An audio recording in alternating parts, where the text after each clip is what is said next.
outro olhar. A apresentação, Kleber Benvenu.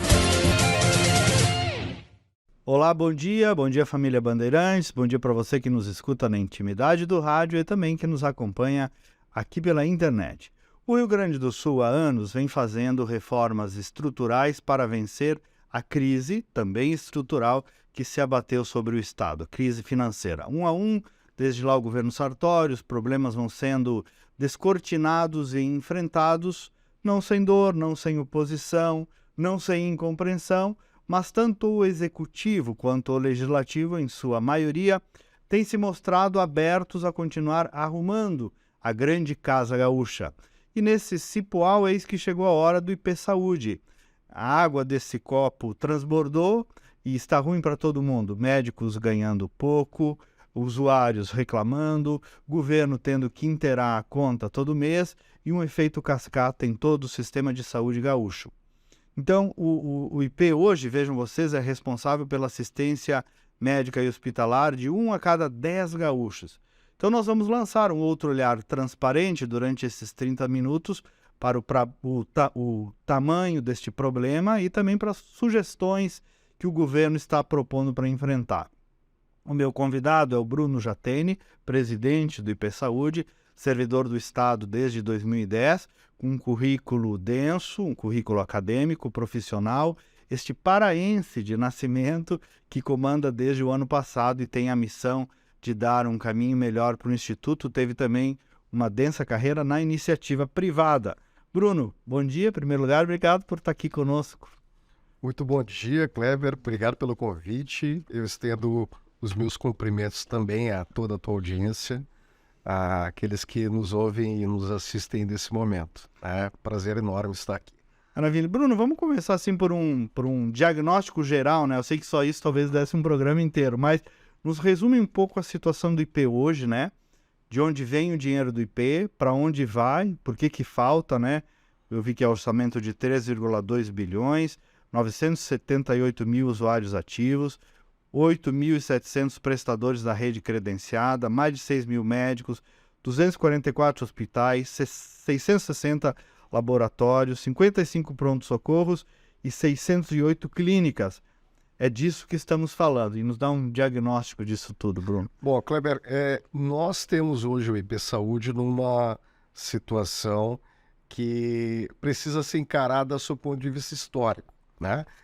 O IP Saúde ele é um Instituto de Assistência à Saúde, ele não é necessariamente um plano de saúde vinculado pela ANS, por exemplo, regulamentado pela ANS. Então, é um Instituto de Assistência à Saúde que nasceu há muitos anos atrás, na sua versão segregada, separada com uma autarquia, que um dia foi pelo IBERGS, é desde 2018 como só IP Saúde.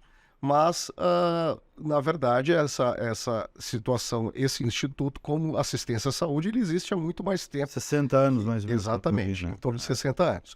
Então, nós estamos falando aqui de um instituto que, durante muitos anos, muitas décadas, vem prestando esse enorme serviço à população gaúcha de modo geral. Porque no momento em que presta assistência à saúde para os seus servidores, também, por consequência, está fornecendo um serviço para a população como um todo. O Instituto ele vem passando agora mais recentemente, né, por uma situação em que é agravada em função do pós-pandemia, digamos assim, porque lá em 2020, por exemplo, normalmente os planos, naquele ano especificamente 2020, registraram lucros operacionais bem expressivos. O IP Saúde, inclusive, registrou um lucro operacional expressivo, mas que depois da Covid, né, a gente teve uma situação de muita demanda, especialmente para os procedimentos seletivos. Então, 2021 já houve uma queda substancial do resultado operacional das operadoras de saúde de um modo geral. A gente está saindo de 2020, por exemplo, em que as operadoras de saúde tiveram 18,7 bilhões de resultado operacional positivo. Isso caiu para 3,8 bilhões em 21 e agora uma grande diferença. E agora, mais recentemente, em 2022, esse resultado caiu ainda mais alcançando 2,5 milhões de reais. Então saiu de 3,8 para 2,5 milhões de reais em termos de resultado operacional. O IP Saúde não é diferente disso, muito embora não seja regulamentado pela ANS, né? É um instituto em que passou a ter também uma demanda expressiva, né, por conta de uma situação específica do IP Saúde, que é a sua composição de carteira. Nós temos hoje um IP, um instituto que tem quase 1 milhão de vidas, cerca de a idade média dos nossos usuários, os beneficiários, é de 60 anos, e o cônjuge dessa pessoa, em média, também tem 60 anos. Então, estamos falando aqui de uma A idade média alta, então. De uma idade média elevadíssima. Normalmente, os planos de saúde, em geral, no mercado, eles têm 16, 17% da sua composição de grupo de beneficiários acima de 59 anos. Acima de 59 anos representa 16%. Isso no mercado. No IP, nós estamos falando de 32%. Quase é o dobro do que se registra no mercado. E o IP, então, em 2022, amargou um resultado deficitário em 440 milhões de reais.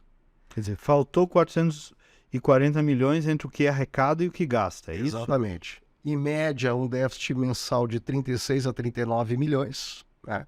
Então, é um resultado que realmente nos preocupa bastante e exige medidas fortes, né? Já viemos fazendo muitas medidas desde 2022, do ponto de vista administrativo, do ponto de vista de despesa, mas também do ponto de vista de receita. E agora chegou numa situação limite, né? Quer dizer, há realmente uma necessidade muito forte para que o plano se mantenha pelo menos estável do ponto de vista financeiro e agregando serviço no nível de qualidade que é esperado para o usuário, que ele seja reformulado. Então essa é a grande questão, é o grande ponto agora. Então nós temos aí 36 milhões mês, digamos, de rombo, e tem um acumulado com fornecedores também, né, Bruno? Isso, esse volume, que é onde a gente faz uma diferenciação entre déficit e dívida. Perfeito. O déficit todo mês... Falta 36. Falta 36. Isso 36 milhõezinhos. Só 36 milhões. Isso vai se tornando dívida em algum momento. Essa dívida no ano passado, ela estava, em março do ano passado, estava em 650 milhões. 650 milhões é o valor, o montante daquilo que ultrapassava 60 dias do prazo contratual junto aos prestadores. Hoje ela caiu para 250 milhões. Aí, né, a pessoa pode perguntar, mas como caiu se está tendo déficit? Bom, aí é uma questão interessante, porque nós viemos, junto com o próprio governo do Estado, recompondo, de algum modo, dívidas antigas que existiam dentro do Estado junto ao IP. Já foram arrumando. E já fomos arrumando essa casa para obter, né, para recuperar créditos que existiam. Isso já está chegando no limite, então agora é olhar para o que deve ser olhado, que é a situação ordinária. É resolver o déficit para que a gente possa, de fato, ter uma situação de correção do ponto de vista estrutural, né? Pensar em sustentabilidade financeira para isso. Sustentável, porque hoje, esse dia até eu disse num comentário meu da Band, né? Médicos ganham pouco, poucos médicos credenciados, o Estado tendo que inteirar, o usuário reclamando também por pouco serviço, quer dizer, e repercussão em todo o sistema de saúde. Então, por isso, pelo que eu entendi, o governo está com a ideia de uma solução estrutural, né? E não só paliativa, né? Perfeito, é exatamente isso. Me dá um pouco a visão, assim, da solução que vocês estão vendo para o sistema. Primeiro ponto, a correção ela tem que ser estrutural, porque certamente se nós estivermos trabalhando de forma casuística em uma situação ou outra, isso vai acontecer daqui a 2 anos, a gente vai ter que voltar a conversar sobre saúde. Então, o que se pretende é ter uma correção estrutural. Hoje, o plano principal, ele é um plano que é subfinanciado. Ou seja, nós temos um modelo que ele, no seu nascedouro, ele contém um problema. Por quê? Porque a contribuição, a mensalidade que o usuário paga, ela está atrelada ao salário. Então, se o salário não cresce, a contribuição não cresce. Porém, a inflação da saúde ela cresce de 2 a 2,5 vezes a inflação normal.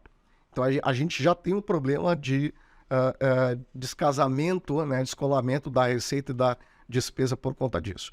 Mas o Instituto, desde do ano passado, vem trabalhando em cima de 3 eixos de reestruturação. O primeiro eixo, do ponto de vista institucional, administrativo. O segundo eixo, em termos de reestruturação de despesa. E o terceiro eixo, em relação a financiamento. Quer dizer, pensando um pouco do modelo de financiamento. O primeiro eixo, nós tivemos resultados expressivos, avanços realmente significativos. Por exemplo, fizemos uma nova central de atendimento. O tempo médio de espera de uma pessoa na central de atendimento caiu de acima de 30 minutos para menos de 2 minutos. Então, hoje, mais da metade das ligações das pessoas que entram em contato conosco, mais da metade é atendida no primeiro minuto. Sim, retorno melhor. Fizemos um chamamento de novos profissionais para dentro do quadro, foram 95 novos profissionais. Também fizemos um fortalecimento do processo de auditoria, reformulamos inúmeros processos internos em termos de tecnologia, algoritmos de auditoria em termos de tecnologia. Esse é o primeiro eixo. O segundo eixo, trabalhando a questão da reestruturação da despesa, ou seja, antes de pensar, inclusive, em aumentar a receita, também é importante olhar da despesa. Né? Eu que venho da Fazenda, fui subsecretário do Tesouro do Estado, acompanhei e participei ativamente de toda essa reconstrução do Estado, desde lá do governo Sartori. Com os colegas ali, né? Dividimos algumas jornadas. Exatamente. Né? Sei da importância e de quão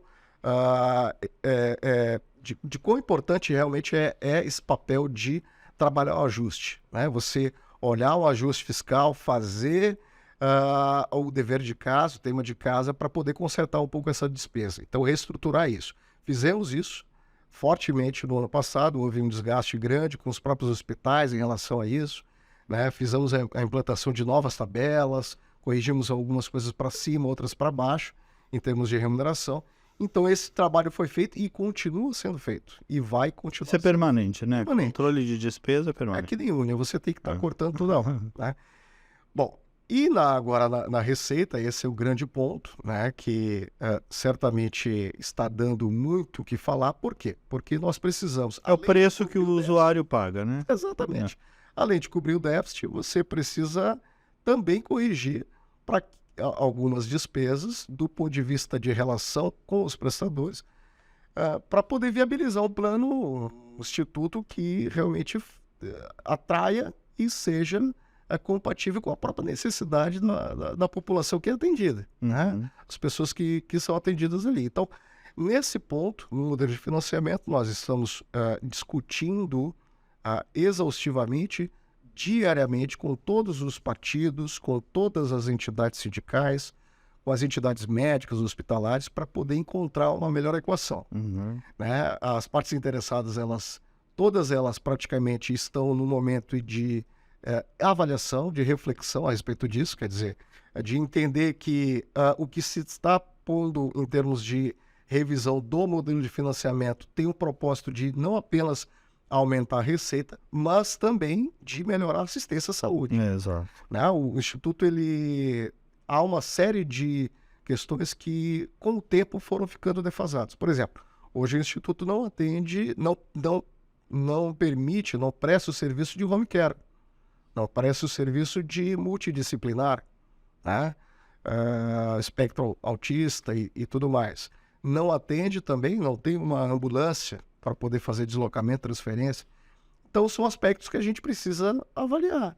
Nós temos uma população que ela é acima de 59 anos, muito grande dentro do plano, não só de titulares, como de dependentes. Qual é o ticket médio hoje, presidente Bruno, do IP em relação ao mercado? O ticket médio hoje do IP... O cara que paga lá, né? O titular paga, em média, R$ 185. Esse é o valor que ele paga em média. Tá. Um salário médio de R$ 6.000, né? Uma idade média de 60 anos. Então, o ticket médio de R$ 185. Por vida, se a gente estivesse olhando por vida, importante saber que apenas o titular paga. o dependente não paga. Então, esse valor Desce se for olhar por vida. por vida, nós estaríamos falando aqui de R$ 105. E no mercado, nós poderíamos tranquilamente assegurar que essa faixa, esse ticket médio estaria em torno de R$ 500 a R$ 600. Então, é uma... Por vida. Por vida. Então nós estamos falando aí de R$ 500 a R$ 600 no mercado e de R$ 105 no IP. Exatamente. É uma grande diferença. É uma grande diferença. Claro que aqui eu estou colocando como ticket médio, especialmente as operadoras reguladas pela ANS, que tem toda uma composição comercial envolvida também. Interessante dizer, Cleber, que a sinistralidade, que é exatamente o quanto da receita é gasto com assistência à saúde, na média do mercado, o mercado ele sempre busca algo em torno de 85%. Tá? Ou seja, tudo que se arrecada, no máximo tem que gastar 85% na assistência à saúde. Certo. O IP hoje, no plano principal, está com 125%. O que explica isso, presidente? Isso é explicado, primeiro, pela realmente a insuficiência da receita do Instituto, né? Porque nós não conseguimos fazer um crescimento de mensalidade ordinária, senão baseada especialmente pelo salário, pelo aumento do salário. Segundo, porque a inflação da saúde, ela é, como eu citei anteriormente, ela é de 2 a 2,5 vezes acima da inflação normal. Então, a procura, a inflação desse mercado, ela sobe muito mais do que a inflação normal. E terceiro, por conta da composição etária da nossa carteira, né, de usuários, de beneficiários. Porque nós temos uma população mais idosa do que a média, que procura naturalmente mais serviços de saúde. Então, quando se procura mais serviços de saúde, essa conta chega. Essa conta, para esse grupo, ela chega. O que normalmente as operadoras fazem consideram que a sinistralidade nessa faixa etária mais elevada é maior, mas conseguem trabalhar no nível intermediário um superávit, digamos assim, que equaliza. Exatamente. Agora, no nosso caso, isso não é possível. Vocês têm falado muito, né, sobre, desde 2005, lá numa ação de inconstitucionalidade, a adesão dos servidores deixou de ser obrigatória e daí fugiram do plano, especialmente aqueles servidores com rendimentos maiores e, portanto, contribuições maiores, o que certamente dificulta nessa equalização aí de que tu falas, né? Boa lembrança essa, porque nós, em 2005, quando houve esse julgamento da ADI, retirou a obrigatoriedade de permanência no plano, né, no Instituto. Então, isso acabou fazendo com que, especialmente os salários mais altos, que o nosso modelo ele é atrelado ao percentual do salário, esses salários mais altos começassem a avaliar as opções de mercado e pudessem, assim, recorrer às opções de mercado. No momento que aconteceu essa falta de compulsoriedade, né, de obrigatoriedade para permanecer no plano, isso certamente fez com que muitos dos salários medianos para altos saíssem. Né? Hoje nós temos, embora nós tenhamos 95% dos servidores dentro do IP Saúde, esses 5% que não estão são de salários mais altos, e isso que daria gerou uma insuficiência, na verdade, assim, uma perda de receita substancial, porque nós estaríamos falando hoje de uma situação que durante 2005 para cá, em torno de 18 anos, uma perda de receita que certamente está nessa conta que nós olhamos agora. Bruno, e claro que a condução política é feita pelo governador, pela Casa Civil, mas eu queria entender como é que vocês estão procurando criar essa consciência na sociedade, como é que o setor político está recebendo essas propostas de mudança, qual é a estratégia do IP e do governo para trabalhar essas modificações, especialmente no legislativo? Eu acho que a primeira questão é entender que no formato que está, o IP não pode continuar, porque realmente é um trabalho que vem sendo feito nos últimos anos para tentar fortalecer o Instituto, mas que não para em pé no formato que existe de modelo de financiamento. Então, esse diagnóstico foi apresentado junto aos deputados, às entidades, de como é que está a situação hoje, né, de como é que nós enxergamos, né, essa relação de financeira assistencial junto ao próprio plano.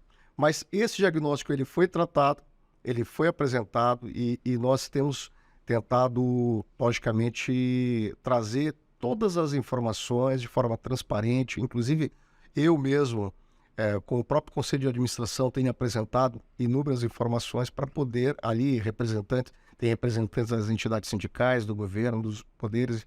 Então, assim, fazer a apresentação desse material, acho que é o primeiro passo para dar transparência e a gente conseguir fazer com que as pessoas compreendam de que existe um problema. Quer dizer, vocês estão abrindo o livro, né? Uma aposta na transparência. Né? Exatamente. Então, assim, que informação se quer saber? Essa informação eu te forneço, se não for ativamente, né, a gente recebe a demanda. Porque senão vira uma discurseira, né? E aí... Isso. O governador ele tem uma expressão que eu acho bem interessante e peculiar quando se trata de problemas dessa magnitude. Né? Que antes de apresentar a solução, porque se eu não tenho um diagnóstico apresentado, quando se apresenta a solução, se ataca a solução. Mas antes de apresentar a solução, a gente precisa tomar consciência e fazer as pessoas entenderem qual é o problema, qual é o tamanho do Como problema. tudo na nossa vida, na real. Né? Então, assim, se a gente se antecipa... A própria medicina, né? Antes faz o diagnóstico, depois dá o tratamento, né? Se a gente se antecipa e já apresenta uma solução, isso leva a que as pessoas naturalmente ataquem a solução. Então, nós fizemos questão de, durante um período, fazer uma apresentação clara, transparente do diagnóstico do IP. Então, o diagnóstico é esse aqui, nós temos um ticket médio muito baixo, déficit de 36 milhões ao mês, uma dívida de pelo menos 250 milhões com os prestadores acima do prazo contratual, enfim. Uma rede de assistência que é uma rede boa, mas que precisa melhorar, né? Mas que, com as partes interessadas reclamando diuturnamente, quer dizer, não só o usuário, mas também o médico, também o hospital, a gente precisa enxergar esse problema. E aí, a partir disso, construir uma solução, que é o que está sendo feito agora. Né? Trazendo, inclusive, as próprias entidades, né, todas as partes interessadas, para discutir. Eu tenho tido, junto com a chefia da Casa Civil, junto com a secretária, o secretário adjunto do Planejamento, enfim, reuniões todos os dias para apresentar e discutir, ouvindo, inclusive, sugestões de melhoria na proposta inicial que foi apresentada. Nós fizemos uma proposta que ela altera a alíquota de 3,1 para 3,6 sobre o salário, mas ela passa também a ter uma cobrança nos dependentes. Hoje, nós temos um volume expressivo de dependentes, cerca de 46% do plano ele é voltado do plano principal para dependentes, e essa despesa com os dependentes é muito elevada. Então, a gente precisa, sim, corrigir de algum modo, fazendo uma taxação para os dependentes, quer dizer, fazendo uma cobrança para os dependentes. Essa discussão é que está muito em voga agora, nesse momento, pensando em como seria a melhor alternativa. E com que tempo, mais ou menos, vocês estão trabalhando, Bruno? O que vocês almejam aí em termos de discussão, essa etapa diagnóstica e até ir para uma apresentação e para votação, enfim, dessas mudanças? Esse é um tempo mais do governador e da Casa Civil do que necessariamente do IP Saúde, mas o que tem sido, inclusive, verbalizado pelo próprio governador, pelo chefe da Casa Civil, Arthur, de que o governo pretende encaminhar o projeto de lei na primeira quinzena de maio. Então, estamos falando agora nos próximos dias, né? Muito bom. E como ele deve ir com o regime de urgência, dada a urgência toda que o caso requer, acreditamos que ele será votado ainda no mês 6, mês de junho. Então, estamos falando aí de mais ou menos um mês e meio entre encaminhamento de PL, debate na Casa Legislativa e aprovação ou apreciação, exatamente, desse processo. Agora, Bruno Jatene, o nosso programa não é de perfil, mas eu queria te perguntar, tu tivesse uma passagem pela iniciativa privada também, né? Deve estar te ajudando nessa vivência também, né? É um olhar diferente, né? É um outro olhar, né? Como o programa diz. Eu acredito que no fato de ter tido essa experiência no setor privado, durante cerca de 15 anos, mais ou menos, eu fui no setor privado, atuando... Lá no Pará ou aqui já? Aqui já. Aqui já. Lá um pouquinho e aqui. Eu cheguei em 98, né? 98 chegando. Já faz 25 anos que eu tô aqui no Rio Grande do Sul. Minha esposa é gaúcha, meus filhos são gaúchos, então me sinto como um paraúcho. Boa. Né? Uma experiência muito boa. Eu estou com 47 anos, então já vivi mais tempo aqui no Rio Grande do Sul do que lá. Então, vivi, né, esse período todo, durante 15 anos praticamente, entre lá em Belém e aqui no Rio Grande do Sul, no setor privado. Fui diretor de empresa também, executivo em empresa. Então, esse olhar pela iniciativa privada acaba me permitindo ter um olhar diferente em situações como essa. Tive a felicidade, né, de já no primeiro ano do governo Eduardo ter sido convidado para atuar como chefe do Tesouro Estadual. Isso foi um resultado espetacular. Fizemos, acho que um bom trabalho, já tendo iniciado, inclusive, lá no governo Sartori, né, as grandes reformas que foram feitas e continuadas dentro do primeiro e agora do segundo ano de governo, segunda gestão do próprio Eduardo. Então, essa experiência, eu acho que do setor privado, ela é muito interessante porque ela te faz ter um olhar realmente diferente para os problemas que são peculiares no setor público, mas que podem ser pensados de uma maneira diferente pela visão do setor privado. Olha, Bruno, queria te agradecer e parabéns, sobretudo, né, independente do mérito, pela transparência, né? Esses são assuntos que precisam ser desvendados, são assuntos técnicos, densos, né? E por que a gente traz aqui? Porque, no fundo, repercute no Rio Grande do Sul todo, não é só no servidor público, né? Então, sucesso aí na caminhada, né? Que a compreensão seja equivalente ao tamanho do problema e a solução idem, né?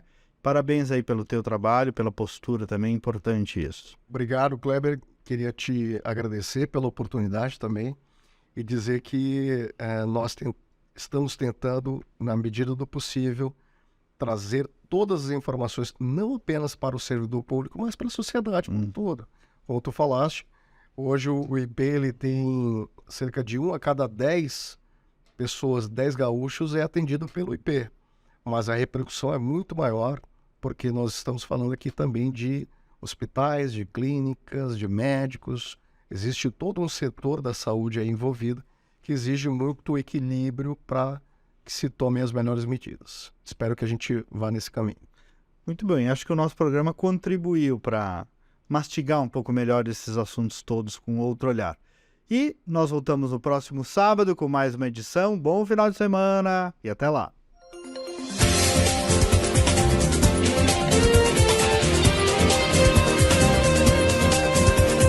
Outro olhar.